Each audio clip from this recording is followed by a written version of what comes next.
play in the pit and dark pit. I think it's mostly dark pit. Yeah. And he's definitely a counter picker, so be on the lookout for any game 2 changes on Dimento's part. But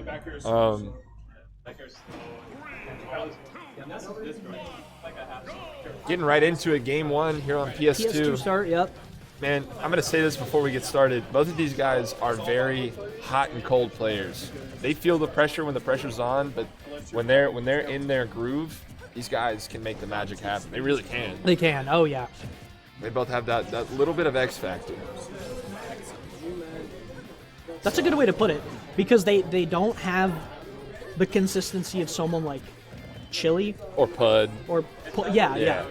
But their highs are very impressive, both on the scoreboard and to watch. Yeah, absolutely. Ooh, great up air there. He threatened back air, pit jumped. A lot of dark pit, and pit players will like to jump out of disadvantage, so Mikamora calling that out with the up air. Yeah, it makes sense too, since they have so many exactly, up their sleeve. It's saying I don't really want to burn resources or commit to anything, but it's a commitment in itself, and it gets called out a lot. So one of those things that probably feels less committal than when you're really the one is. on the wheel. Yeah. Yeah. Okay.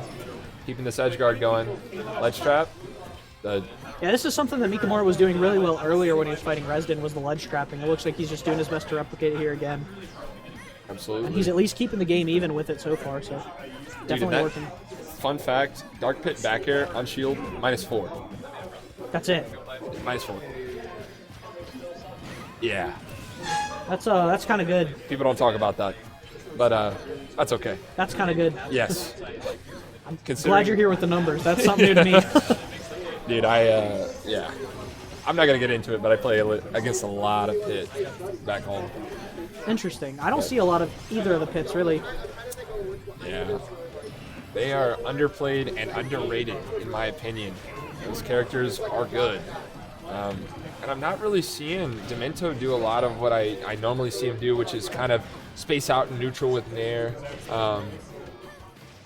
Maybe because Palutena just is so good at controlling the stage so well, and just I just think scenarios like that where like she gives you the rope to hang yourself with. She's standing there. You rolled in front of her, and she was able to grab you and back to it. And her back is facing you, so she threatens back air. Yeah. Anyways, I can go on a whole rant about Palutena, but we're here to commentate some Smash Brothers, so let's do that. Well, it's looking like Mikamora with Palutena has a pretty good handle on this first game. Yeah, he's But you're right, it does look like Dimento is doing something slightly different, and it may be his approach to trying to either figure out or just succeed in the Palutena matchup. Honestly, yeah. Because she is one of those, wow. Man, that forward smash call out. Yep, there it is. Mikamora just kind of making it look like he's having streamer battles or something. Yeah, viewer battles. That's excuse me. Kind of giving him a little bit of the sauce game 1, saying, "Hey, you're gonna have to try harder than that, man. Yeah, come on." This is one of those matchups where it can force. Interesting. I didn't know he had a Mario. He plays a lot of characters, man, and he's confident in his ability to counterpick. So I think that he will continue to. He just does it a lot. He actually beat Shade with Rob. Rob? Rob. Dude, Rob's good, man. Rob is stupidly good. Interesting. Yeah, I knew he was good. I just didn't know he played Rob. Yeah. But yeah, Palutena is like, her ability to force you to change your game plan is one of the most prominent in the game, I think. Mm-hmm. And her ability to change her game plan again to make you change your game plan one more time. Absolutely silly. Man, it's funny how we can just talk about Palutena and how good she is. We could, yep. But might be able to do that for a few sets. I could but I could do that for so long. I'm gonna have to try and stay focused here. I hate that character. Anyways. So how does Mario Cape interact with Explosive Flame, do you know? It just reflects it. It neutralizes the hitbox, essentially. So will it hit Palutena if she was to somehow get knocked into it? Yes. Okay, okay. Yep. But in a 1v1, I don't think that would happen, would it? Not likely. I didn't think so. So it would keep him safe. Mm-hmm. Okay, interesting. But, I mean, it's a pretty, like... It's something you have to be pretty confident in to pull it off. Oh, we're going to see some cheese here. Yeah, definitely not a standard option, because it's kind of a net zero even, like shielding would be, and shielding's probably a bit... Yeah, Cape feels like it's a little bit slower in this game, a little bit clunkier, so using it is, yeah, it's definitely something that you have to have a feel for. All right, got a down throw, up air, up air, up air. He's probably trying to up B, honestly. Yep. But, it looks like, honestly, he's doing a lot better, and he looks more confident playing this Mario into Palutena. yeah. He can threaten aerial pressure a lot more as this character. At least he is doing it more. I feel like he was underutilizing his aerials game one, not trying to space him out and do safe stuff. But here with Mario, he's able to get in, get those explosive hits, and he's been playing neutral really well. But that drop down nair is something else, so man. good, man. I hate it. But Mikamora doing a great job, recognizing that Mario has to be playing the character himself. Gotta just net that stock cleanly. Yeah, that is true. It's interesting that he's doing so well as Mario, since Mikamora is a pretty seasoned Mario player himself. Yeah, absolutely. But that's the thing, man, is when you play a character and you are good at that character, when another person plays that character against you, it's actually a little difficult. Because you have to figure out what they want to do, but... That's true, because their whole game plan, especially a character like Mario where he's very flexible, you could be expecting your game plan or something similar to what you do and just be on the receiving end of something completely different, which very well could be the case here. Absolutely, yeah. These guys are two very fundamentally different players. Very much so, yeah. And Mario's combo tools really allow him to put you where he wants to put you when he hits you with something like an up air. So like you can go up air nair, you can go up air, you can go up air, down air, you can go up air to back air. Just, fill in the blank, finish the rest. But it's got a lot of combo creativity, which means it's hard to anticipate what he's going to do a lot of times. For sure. Okay, trying to get a little teleport cancel. Gonna check him, making sure he's not recovering low. Interesting. He tried to read that air dodge in. That could have easily sealed out the stock with that sweet spot. For sure. So that was a pretty long charge there, but lucky for Mikamora, he was not having any of that. Great like the explosive flame. Yep. Staged for free. He was not respecting it. He ate it. Dash tag. Oh, this is actually super tense. Dash attack one more time. Not quite. Dude, I hate... is that it? The explosive flame is definitely going to take it. Definitely. He was at like 150, 160 after the hit. Yeah.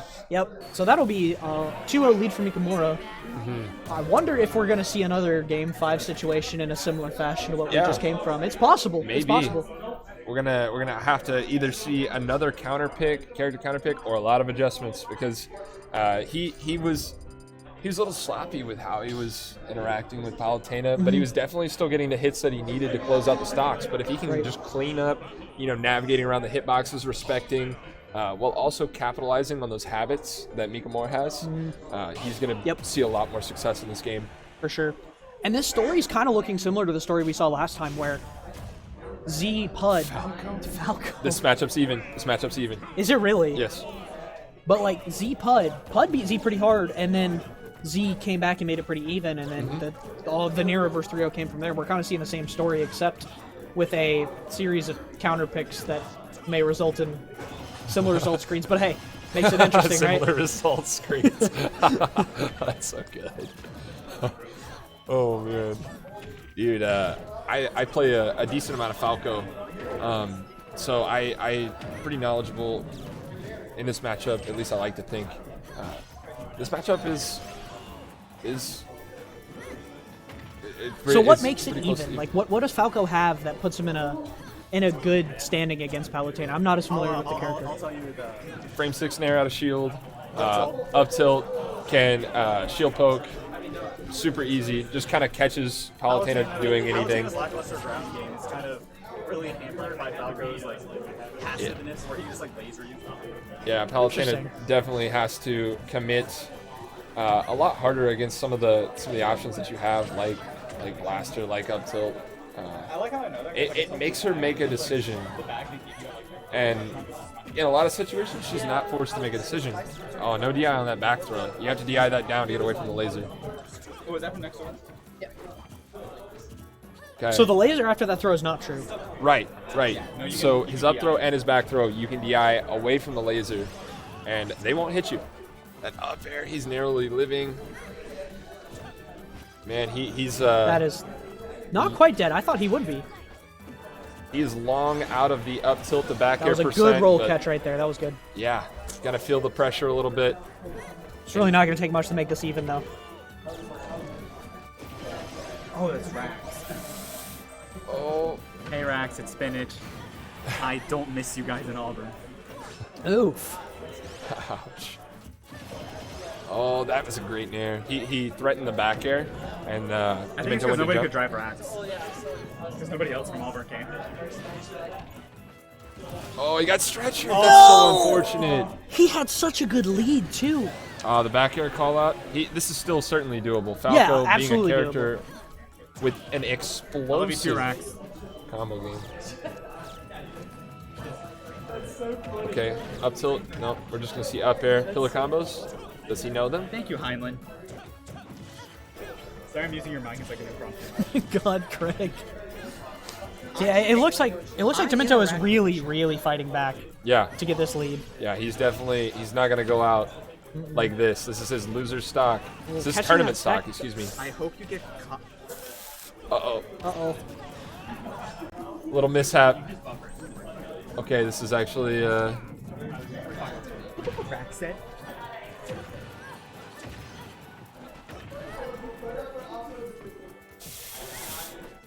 okay. Nair, gonna catch him jumping.